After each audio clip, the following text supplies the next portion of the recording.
تھا۔ آج نبی پاک کے والد ماجد حضرت عبداللہ کے تعلق سے کچھ بات عرض کرنی۔ حضرت عبداللہ جو ہمارے نبی صلی اللہ علیہ وسلم کے والد ماجد ہیں، ان کی پیدائش عبد المطلب کے گھر فاطمہ نام کی خاتون کے یہاں واقعہ اصحاب فیل سے 25-26 سال پہلے پیدا ہوئی۔ مکہ المکرمہ میں وہ محلہ، جس محلے کو شعب بنی ہاشم کہا جاتا ہے، اسی مقام پر حضرت عبد المطلب کے گھر حضرت عبداللہ کی پیدائش ہوئی۔ حضرت عبداللہ اپنے والد ماجد کے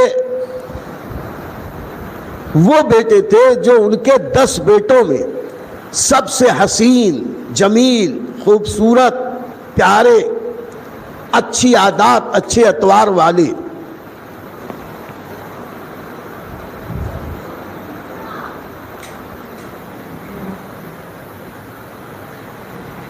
درود پاک پڑھیں، اللہم صلی علی سیدنا و مولانا محمد وعلی آل سیدنا و مولانا محمد وبارک وسلم۔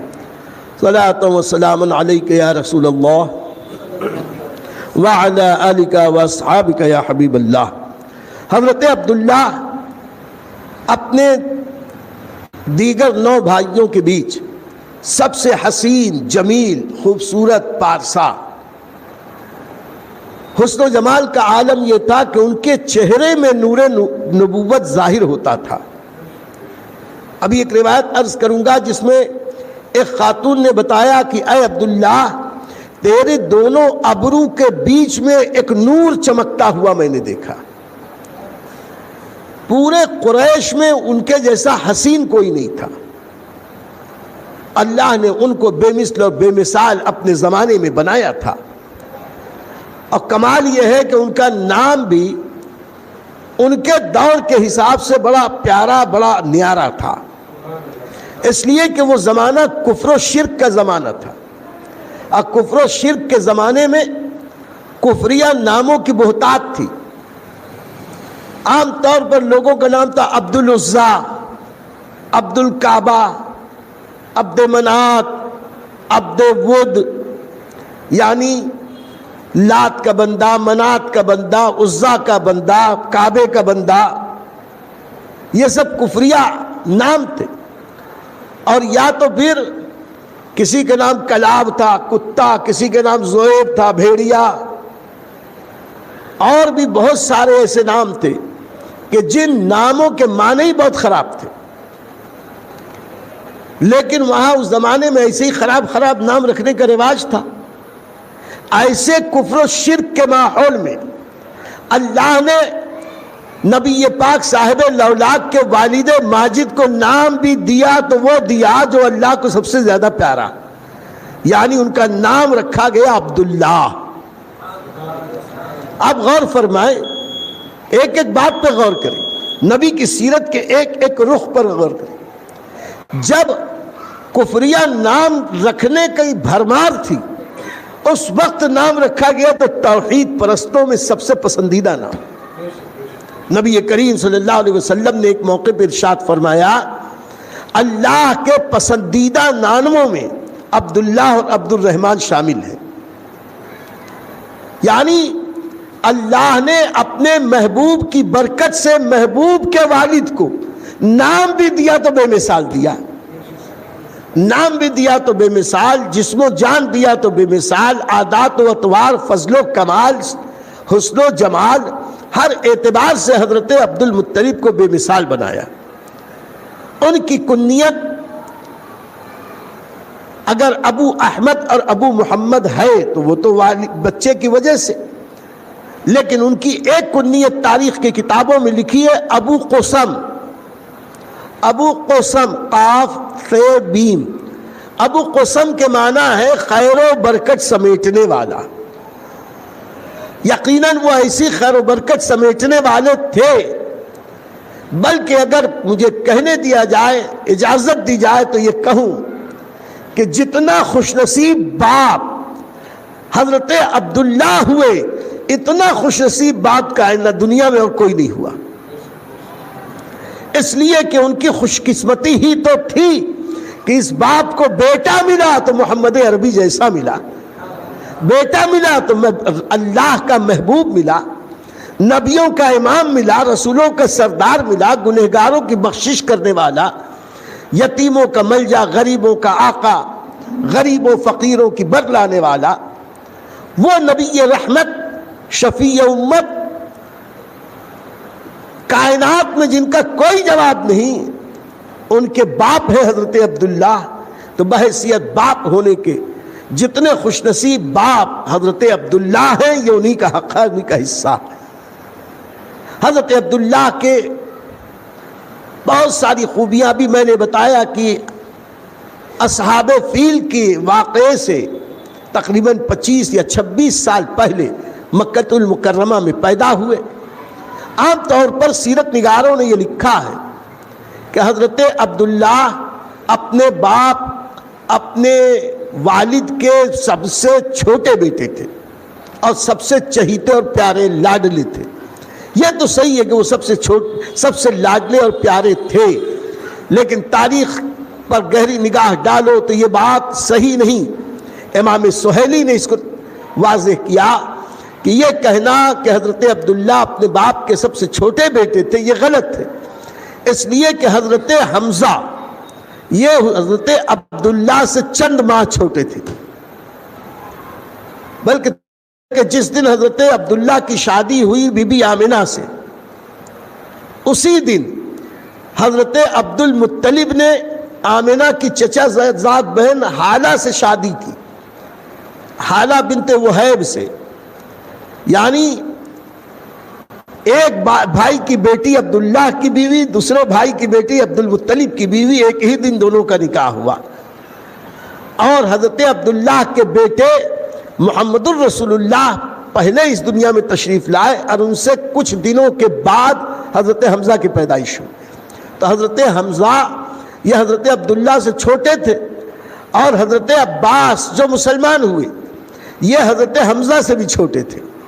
اس طرح سے یہ بات طے ہے کہ حضرت عبداللہ سب سے چھوٹے بیٹے تو نہ تھے، ہاں ماں کی جانب سے جتنے بہن بھائی تھے ان میں حضرت عبداللہ سب سے چھوٹے تھے۔ بہرکیف یہ حضرت عبد المطلب کے بڑے چہیتے اور لاڈلے، بلکہ پوری خاندان کی آنکھوں کے تارے، نہ صرف خاندان بلکہ پورے مکے اور قریش کے لوگوں کے سر کی آنکھوں کی ٹھنڈک، سر کا تاج، حسن، جمال، فضل، کمال، نیچی نگاہ رہتی، اور شرافت کے ایسے مرکز اور پیکر تھے کہ ان کے حسن و جمال نے بہت سارے لوگوں کے پاؤں ڈگمگا دی ہوئی۔ دوسری بات، یہاں جب حضرت عبداللہ جوان ہوئے، ان کے حسن، جمال، خوبصورتی، بات چیت، عادات، اطوار، انداز، سب ان کے عاشق، سب ان سے محبت کرنے والے۔ ایسے میں بہت سارے لوگوں نے جہاں ایک طرف یہ چاہا کہ اس سے ہماری قربت ہو جائے، وہیں یہودیوں کو ملک شام میں یہ خبر لگ گئی، وہ اپنی کتابوں اور آسمان کے ستاروں کو دیکھ کر یقین کر بیٹھے کہ نبی آخر الزماں کے والد حضرت عبداللہ کی پیدائش ہو چکی ہے۔ اب حضرت عبداللہ کی پیدائش کے آثار، قرائن، کچھ معلومات لے کر بہت سارے یہودی مل کر ایک جماعت بنا کر ملک شام سے مکے کی طرف چلے۔ ان سب نے یہ ارادہ کر لیا کہ ہم عبداللہ کو قتل کر دیں گے، یوں نبی آخر الزماں کی ولادت نہ ہو پائے گی، کیونکہ وہ چاہتے تھے آخری نبی حضرت اسحاق کی اولاد میں بنی اسرائیل میں ہو، اور ان کی یہ علامتیں بتا رہی تھیں، ان کی کتابیں بتا رہی تھیں کہ یہ نبوت بنی اسرائیل سے سرک کے بنی اسماعیل میں حضرت اسماعیل کی اولاد میں چلی گئی۔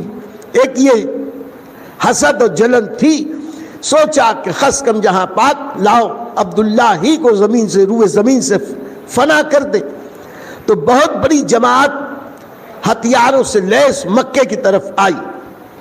کچھ دن مکے میں رہ کے سن گن لیتے رہے، حالات معلوم کرتے رہے، اب وہ اس نتیجے پہ پہنچے کہ یہ جو حسین و جمیل خوبصورت نوجوان 18-20 سال کی عمر ہے، بے داغ جوانی، اس پارسا اور پاک باز کو جسے لوگ عبداللہ کہتے ہیں، یہی محمد الرسول اللہ کے باپ ہونے کی ساری علامتیں اپنے اندر رکھتے ہیں. یہ سوچ کر ان لوگوں نے طاق میں رہنا شروع کیا، اور اتفاق سے ایک دن حضرت عبداللہ شکار کے لیے مکے سے باہر جنگل کی طرف گئے. یہ لوگ جب خبر لگی کہ جنگل حضرت عبداللہ گئے ہیں تو یہ لوگ بھی پوری جماعت کے ساتھ ہتھیاروں کے لیس ہو کر اس جنگل میں پہنچے اور وہاں طاق میں رہے. طاق میں رہتے رہتے جیسے ہی حضرت عبداللہ رضی اللہ تعالیٰ عنہ بے خبری کے عالم میں شکار کرتے ہوئے اس راستے سے گزرے جہاں یہ لوگ چھپے بیٹھے تھے، ناگہاں ان سب نے مل کر حضرت عبداللہ پہ حملہ کر دیا. چاروں طرف سے تلواروں کو سے لیس یہودی گھیر بیٹھے. ایسے وقت میں حضرت عبداللہ تنے تنہا، ایک روایت میں تو 70 کے الفاظ بھی ہیں کہ 70 کافر تھے، 70 نہ صحیح جتنے بھی ہوں تھے بہت، یہ اکیلے تھے. گھبرائے نہیں، للکارا، لیکن ناگہاں دیکھا کہ غیب سے کچھ گھڑ سوار دستے آ رہے، اپنے چہروں کو ڈھانکے ہوئے، ڈھاٹا باندھے ہوئے یہ سوار آئے. آ کر حضرت عبداللہ کو چاروں طرف سے جن یہودیوں نے گھیرا تھا ان کے اوپر پل پڑے، ان سب کو تہہ تیغ کیا، سارے یہودیوں کو نار جہنم میں داخل کیا، فی نار جہنم کیا، سب کو مار ڈالا، اور جس طرف سے آئے تھے خاموشی سے وہی چلے گئے حضرت عبداللہ اکیلے. یوں اللہ تعالیٰ نے نبی پاک کے والد ماجد کی حفاظت کا قدرتی انتظام، غیبی انتظام فرمایا. میرے دوستو یہاں ایک بات اور سن لیں، اتفاق کی بات کہ جس جنگل میں حضرت عبداللہ شکار کے لیے گئے تھے اسی جنگل میں حسن اتفاق حضرت بی بی آمنہ کے والد وہب وہ بھی اس دن شکار کے لیے گئے ہوئے تھے، اور یہ کافی دور تھے، لیکن دور ہی سے انہوں نے یہ منظر اپنی آنکھوں سے دیکھا کہ عبداللہ کچھ قزاقوں اور ڈاکوؤں کے بیچ پھنس گئے. لوگوں نے گھیر لیا، تلواریں نکال لی، لیکن غیب سے کچھ سوار آئے اور ان لوگوں نے حضرت عبداللہ کو حفاظت کرتے ہوئے بچایا اور ان کے دشمنوں کو تہہ تیغ کیا. اب جہاں سے آئے تھے واپس چلے گئے. اب اس قدرتی انتظام اور حفاظت کو دیکھ کر حضرت عبداللہ کو پہلے سے جانتے تھے، اب ان کی محبت دل میں اور بڑھ گئی. وہ واپس اپنے گھر آئے، اپنی بیوی اور اپنے خاندان کے لوگوں سے کہنا شروع کیا کہ بات ایسی ہے کہ میں نے آج جنگل میں ایک عجیب اور حیرت انگیز واقعہ دیکھا کہ سردار مکہ عبد المطلب کے بیٹے عبداللہ، جن کی عظمت، شہرت اور شرافت پوری دنیا میں مشہور، ان کے ساتھ میں نے یہ حیرت انگیز بات دیکھی. اور میرا خیال یہ ہے کہ میری بیٹی آمنہ جو الحمدللہ حسن و جمال، فضل و کمال اور شرافت کے اعتبار سے پورے عرب میں عبداللہ سے کم مشہور نہیں. ہر حقیقت میں بھی یہی بات تھی کہ حضرت آمنہ بنت وہب، عام طور پر لوگوں کو یہ سمجھ میں آتا ہے کہ بی بی آمنہ مدینے کی رہنے والی تھی یا بی بی آمنہ کا مکہ مدینے میں تھا، تو یہ بات غلط فہمی کی بنیاد پر لوگ سمجھتے ہیں. حضرت بی بی آمنہ بھی مکے ہی کی رہنے والی تھی، تو بنی زہرہ کی یہ شہزادی تھی. اللہ نے ان کو حسن و جمال، خوبصورتی، تدبر، علم، تمل، پرہیزگاری، شرافت، خاندانی نجابت، ہر وہ خوبی سے نوازا تھا جو ایک اچھی خاتون میں ہونی چاہیے۔ بلکہ عبد المطلب نے جب اپنے گھر یمن سے واپس آنے کے بعد گھر والوں سے کہا کہ اب میرا ارادہ ہو چلا ہے کہ عبداللہ کی شادی کر دی جائے، لوگوں نے کہا کہ ہاں چاہتے تو ہم بھی ہیں، لیکن کریں کس سے؟ اس کے لائق کوئی رشتہ بھی تو ملنا چاہیے۔ ظاہر سی بات، اور جتنے تھے وہ حضرت عبداللہ کے لائق نہ تھے۔ تو شرافت و نجابت کی بنیاد پر، خاندانی حسب نسب کی بنیاد پر، عادات و اطوار کی بنیاد پر جو شہرت بی بی آمنہ کی تھی وہ حضرت عبد المطلب کی تک پہنچ چکی تھی، تو انہوں نے اپنے گھر والوں سے کہا میرا خیال یہ ہے کہ وہب کی بیٹی آمنہ سے میں اپنے بیٹے کا نکاح کروں۔ یہاں عبد المطلب کے دل میں آمنہ کی محبت ڈالی گئی اور وہاں وہب کے دل میں حضرت عبداللہ کی محبت ڈالی گئی۔ یہ قدرت خداوندی ہے، اللہ جب کسی کام کا ارادہ فرماتا ہے تو اس کے اسباب پیدا فرما دیتا ہے۔ نتیجہ یہ نکلا کہ حضرت عبد المطلب حضرت وہب کے پاس جا کر بات چیت کرنے لگے، رشتے کی بات ہونے لگی۔ اسی دوران حضرت عبداللہ کو کئی مشکلات کا سامنا کرنا پڑا۔ ایک مشکل تو آپ ابھی سن چکے کہ یہودیوں نے ایسا ایسا کیا۔ دوسری مشکل یہ پیش آئی کہ ان کا حسن جہاں سوز، ان کی خوبصورتی یہ ان کے لیے ایک امتحان بن گئی۔ وہ جس گلی سے گزرتے قریش کی جوان عورتیں آ کے ان کے سامنے پہ ظاہر ہونے لگتی، ان کی چھپ چھپ کر ایک جھلک دیکھنے کے لیے بے چین اور بے قرار، جانے کتنی نرگسی آنکھیں جناب عبداللہ کے قدموں میں بچھنے کے لیے قطار اندر قطار۔ قریش کی عورتیں اس کیفیت میں مبتلا ہوئیں کہ سیرت نگاروں نے لکھا، محتاط سیرت نگاروں نے، کہ ان عورتوں کے اوپر ایسی کیفیت طاری ہوئی کہ اگر کچھ دن وہی کیفیت رہتی تو یہ عورتیں حضرت عبداللہ کے حسن میں ہوش و حواس کھو بیٹھتی، پاگل ہو جاتی۔ اچھا صرف یہی نہیں کہ چلو زنان قریش اس طریقے سے پریشان کرتی تھی، حضرت سیدی احمد زینی دہلان نے ایک واقعہ اور لکھا، ایک روایت لکھی، اب فرماتے ہیں کہ مورخین نے یہ بھی لکھا کہ حضرت عبداللہ کو قریش کی عورتوں کی طرف سے انہی کیفیات اور امتحانات سے گزرنا پڑا جیسے امتحانات حضرت یوسف علیہ السلام کو بی بی زلیخا کے ذریعے پہنچے تھے، ویسے امتحانات سے حضرت عبداللہ کو گزرنا پڑا۔ نتیجہ یہ کہ دو تین باتیں بتا ہی دوں۔ حضرت ورقہ ابن نوفل جو بہت بڑے عالم دانشور اور وہ بنی اسماعیل کے تھے، حضرت خدیجۃ الکبریٰ کے رشتے کے بھائی تھے، قریش کے تھے، بڑے دانشور انسان تھے، اخیر عمر میں نابینا ہو گئے تھے، لیکن دین حق کی، سچے دین کی تلاش میں سرگرداں، کفر و شرک سے بے نیاز، پچھلی آسمانی کتابیں توریت، زبور اور انجیل کے ماہر اور علم انساب کی مہارت، بہت زبردست دانشور اور عالم تھے۔ انہی دنوں حضرت ورقہ ابن نوفل کی بہن رقیہ بنت نوفل، جس کی کنیت ام قتال ہے، یہ ام قتال رقیہ بنت نوفل ایک دن خانہ کعبہ کے قریب سے گزری، بڑی حسین و جمیلہ خوبصورت تھی، پڑھی لکھی تھی۔ اس نے دیکھا کہ آگے آگے حضرت عبد المطلب اور پیچھے پیچھے حضرت عبداللہ جا رہے،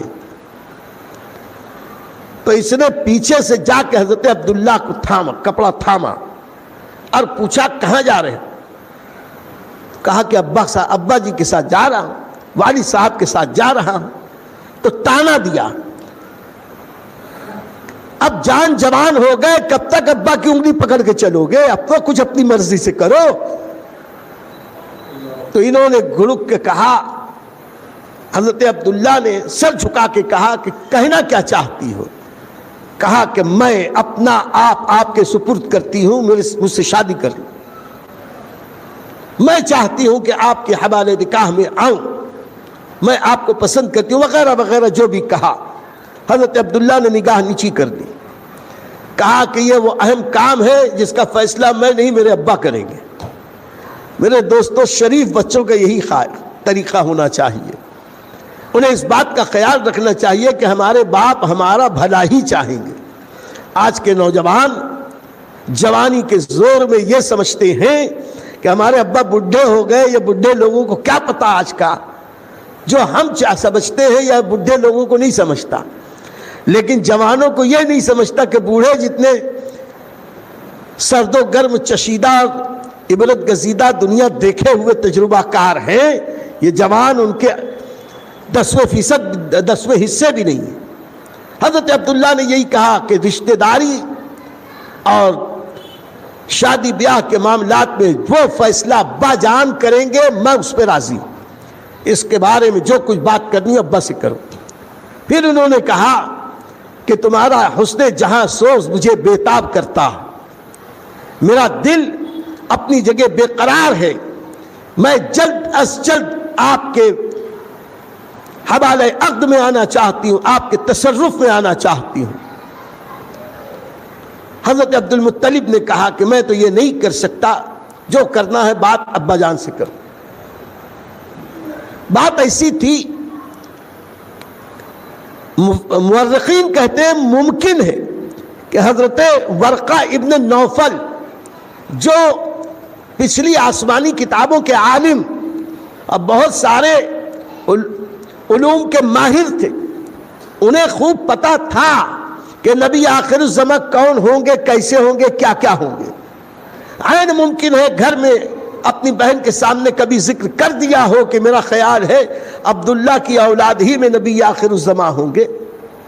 تو یہ بھی ایک داعیہ ہو سکتا ہے کہ رقیہ بنت نوفل کو کے دل میں یہ داعیہ پیدا ہوا کہ حضرت عبداللہ سے شادی کرے، تو جا کے خود بخود پیغام دے دیا، وہاں سے ریفیوز ہو گیا۔ بڑی گھبرائیں، بڑی مایوس ہوئیں، بڑی دردمند ہوئیں، واپس آ گئی۔ ہو گیا وقت مقرر ہو گیا۔ حضرت عبداللہ ابن عباس کہتے ہیں کہ وقت مقررہ پر حضرت عبداللہ قبیلہ بنو زہرہ کے طرف چلے کہ آج وہاں وقت مقررہ پر پہنچ کر نکاح کی تقریب منعقد ہوگی۔ جاتے جاتے ان کا گزر قبیلہ بنو خثعم کے پاس سے ہوا۔ قبیلہ بنو خثعم کی ایک خاتون جو یہودیہ تھی، تاریخ میں اس کا نام فاطمہ بنت مرہ لکھا ہے۔ فاطمہ بنت مرہ یہودیہ تھی، پڑھی لکھی تھی، باشعور تھی۔ اس کے قریب سے حضرت عبداللہ کا گزر ہوا تو فاطمہ نے دیکھا تو ٹھٹک کے کھڑی ہو گئی، غور سے دیکھنے لگی، اور دیکھنے کے بعد کہا کہ آپ کا نام عبداللہ ہے؟ کہا ہاں۔ عبد المطلب کے بیٹے؟ ہاں۔ کہا آثار و قرائن سے میں پہچان گئی کہ آپ ہی عبداللہ ہیں، تو کیا میری کچھ بات سنیں گے؟ حضرت عبداللہ نے کہا، غور سے دیکھتے ہوئے کہا کہ میں تمہیں اپنا آپ سپرد کرتی ہوں، آپ کو میں گزارش کرتی ہوں کہ آپ آج مجھے سرفراز کر دیں، آپ مجھے آج خوش کر دیں۔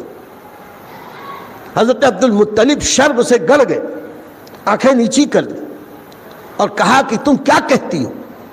کچھ شعور ہے، شرم حیا؟ تو فاطمہ خثعمیہ کہتی ہے، عبداللہ اگر جو میں دیکھ رہی ہوں تم دیکھ کر انکار نہ کرتے، میں کہتی ہوں للہ آج آپ مجھے سرفراز کر دیں،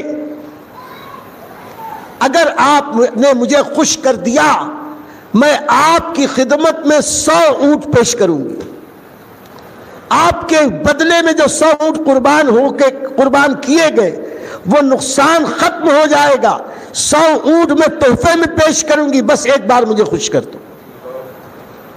حضرت عبد المطلب نے اس وقت جو اشعار کہے آج بھی تاریخ کی کتابوں میں رقم ہے، جس کا مفہوم یہ ہے، ہائے ہائے افسوس، یہ تو حرام ہے، یہ تو حرام ہے۔ حلال چھوڑ کے حرام کی طرف رغبت کروں، اس سے بہتر ہے کہ عبداللہ مر جائے۔ میرے دوستو، یہ ہے حضرت عبداللہ کے کردار کی بلندی۔ اور کہا یہ حرام ہے، حرام ہے، تم جس کی دعوت دے رہی ہو یہ ہرگز نہیں ہو سکتا۔ فاطمہ مرہ کہتی ہے، فاطمہ بنت مرہ کہنے لگی، میں تو اپنی سی کوشش کر کے تھک گئی، کاش آج آپ وہ امانت مجھے عطا کر دیتے، آپ ایک بار مجھ کو سرفراز کر دیں کہ اتنی دولت دوں گی اور جو میرے پاس ہے دے دوں گی۔ یہ کہہ کر حضرت عبداللہ نے اور نیچے نگاہ کی، تیزی سے آگے بڑھے۔ وہ وہی دن تھا جس دن حضرت بی بی آمنہ سے حضرت عبداللہ کی شادی ہوئی۔ وہاں پہنچ کر حضرت عباس ابن عبد المطلب کے حوالے سے حضرت عبداللہ ابن عباس روایت کرتے ہیں کہ جناب عبداللہ سسرال پہنچے، دوسرے راستے سے حضرت عبد المطلب اور خاندان کے دوسرے لوگ پہنچے۔ حضرت عبداللہ کا نکاح ہو گیا دین ابراہیمی کے طریقے پر، خطبہ نکاح مہر ادا کیا گیا، اور پھر 3 دن تک حضرت عبداللہ نے اسی جگہ قیام کیا، 3 دن تک اسی جگہ قیام کیا۔ جمعہ کی مبارک شب تھی، پہلا دن تھا، حضرت عبداللہ نے بی بی آمنہ پاک سے صحبت کی، قربت اختیار کی۔ زفاف ہی میں اللہ نے وہ امانت جو حضرت عبداللہ کے پیشانی میں ودیعت کی تھی، حضرت بی بی آمنہ کے صدف پہ گوہر بن کر تشریف لے آئی، ایک ہی دن میں۔ اور ایک روایت میں یہ بھی ملتا ہے کہ جب تیسرے دن حضرت عبداللہ اپنی سسرال سے واپس آ رہے تھے تو اسی فاطمہ بنت مرہ خثعمیہ کے پاس سے گزری، تو اس نے جب حضرت عبداللہ کو ایک نظر دیکھا تو حضرت عبداللہ اس کے قریب چلے گئے۔ جیسے ہی قریب گئے تو اس نے اپنا رخ پھیر لیا، منہ موڑ لیا۔ تو حضرت عبداللہ نے کہا کہ ارے نیک بخت، ابھی پچھلے دنوں تو اتنا اشتیاق اور شوق ظاہر کر رہی تھی، اب اپنا رخ پھیر رہی ہے، ابھی وقت تو نہ گیا۔ ظاہر سی بات، اب ایک نکاح ہوا، دوسرے تیسرے نکاح کی تو بھی گنجائش ہے، جو کام کرنا ہے تو حلال طریقے سے کیوں نہ کیا جائے۔ اس لیے کہا کہ تم نے ایسے ایسے اپنے اشتیاق اور شوق کا اظہار کیا تھا، ابھی یہ کیفیت منہ موڑ کی جا رہی ہے۔ تو انہوں نے سر جھکا کے کہا کہ جناب عبداللہ، بات یہ ہے کہ اس دن جب تم جا رہے تھے، آپ کے پیشانی میں دونوں ابروؤں کے درمیان ایک نور چمک رہا تھا، وہ نور امانت تھا کسی صدف شکم میں جانے کے لیے، ودیعت کرنے کے لیے۔ مجھے اپنے علوم سے یہ معلوم ہوا کہ یہ نور نبی آخر الزماں کا نور ہے۔ میں چاہتی تھی کسی صورت یہ نور مجھے مل جائے، اور اس وقت سوائے اس کے اور کوئی راستہ نہ تھا کہ میں گناہ کی دعوت دیتی، لیکن افسوس اللہ کی مرضی اور اس کی قدرت حاوی، میں محروم ہوئی۔ مجھے یہ بتاؤ کہ یہاں سے جانے کے بعد تم کہاں گئے تھے، کیا ہوا، کہاں سے واپس آئے ہو؟ تو حضرت عبداللہ نے کہا کہ میں تو اس دن شادی کے لیے جا رہا تھا، آمنہ بنت وہب کی بیٹی بنو زہرہ قبیلے میں میرا نکاح ہوا، 3 دن تک میں وہیں رہا، زفاف وہیں منائی۔ تو کہتی اسی لیے تو کہ وہ امانت، وہ نور پاک مصطفیٰ، وہ نور پاک نبی آخر الزماں جو آپ کے ابروؤں کے بیچ پیشانی میں چمک رہا تھا، وہ گوہر بن کر صدف آمنہ میں منتقل ہو گیا۔ آپ جا رہے تھے تو نور تھا، واپس آ رہے ہیں تو نور اپنے اصل مستقر پہ چلا گیا۔ تو اب مجھے اس کی ضرورت نہیں کہ میں آپ سے نکاح کروں، سن لو میں آوارہ بچلن نہیں، میں نیک کردار کی عورت تھی، لیکن اس وقت اس نور کے حاصل کرنے کے شوق نے مجھ سے یہ کام کروا لیا، مجھ سے یہ بات کہلوا لی۔ ان ساری باتوں کا مقصد بتانے کا میرے یہی ہے میرے دوستو، حضرت عبداللہ کی شادی ہوئی اور حضرت بی بی آمنہ کے ساتھ ہوئی۔ اس وقت حضرت عبداللہ کی عمر باختلاف روایت 18 سے 24 سال تھی، لیکن محتاط ترین روایت یہی ہے کہ تقریباً 24 سال عمر تھی جب حضرت عبداللہ کی شادی حضرت بی بی آمنہ کے ساتھ ہوئی۔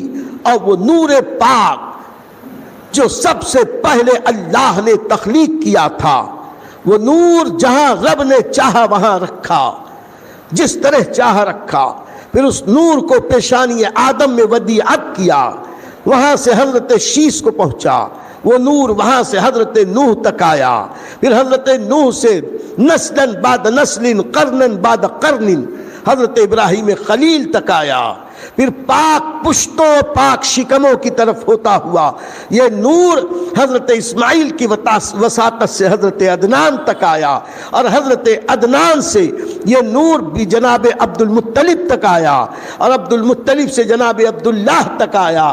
اور تاریخ گواہ ہے کہ یہ نور جہاں تھا، جس جگہ تھا، اپنے جس دادا دادی نانا نانی کے پشت میں آیا انہیں کو چمکایا۔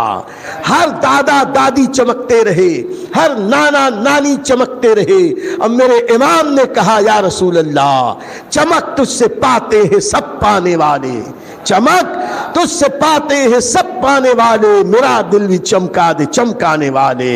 اب برستا نہیں دیکھ کر ابر رحمت، برستا نہیں دیکھ کر ابر رحمت، بدوں پر بھی برسا دے برسانے والے۔